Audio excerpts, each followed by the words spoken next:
मेरी बड़ी सुलह पसंद तबीयत है तो अच्छा है कि बहुत सी बातें अभी साफ साफ कर ली जाए।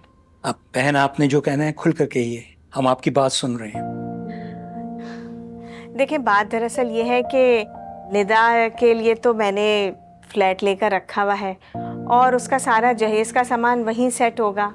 तो मैं चाह रही थी कि शादी के बाद रुखसत होकर वो सीधा अपने घर उस फ्लैट में ही चली जाए, बजाय इसके कि रुखसत होकर पहले ससुराल जाए उसके बाद वहाँ जाए। बहन, हमने आपसे पहले ही कह दिया था कि हमें जहेज नाम की किसी चीज की जरूरत नहीं।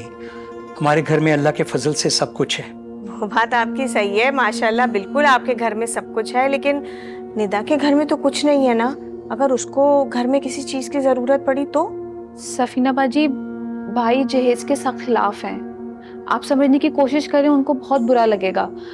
पता है, वो शुरू से ये कहते आ रहे हैं कि उनको अपनी शादी पे जहेज नहीं लेना है, तो फिर अब तो उनको काफी शर्मिंदगी होगी ना।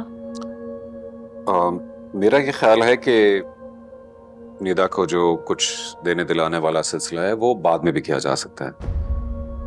फिलवक्त मेरे ख्याल से शादी हो जाए और रुखसत होकर निदा अपने घर ही जाए तो बेहतर रहेगा। उसके बाद हम करते रहेंगे जो करना है।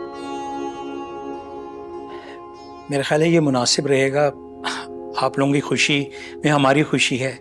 मैं काशिफ को समझा दूंगा। शकील भाई, आप भी कुछ बोलिए। हाँ, बिल्कुल जैसा आप मुनासिब समझें, मुझे तो कोई एतराज़ नहीं है। जुनैद ने जो कहा है तो ठीक ही कहा होगा, हैं? अरे जुनैद को क्या पता जमाने की ऊंच नीच का, होगा तो वही जो मैं कह रही हूँ। देखिए ना, बात यह है कि कुछ चीजें वक्त आने पर ही सही लगती हैं। जैसे आपकी खुशी, हमें आपकी हर शर्त मंजूर है। और वैसे भी शरीफ खानदानों में ज़बान को बहुत अहमियत दी जाती है।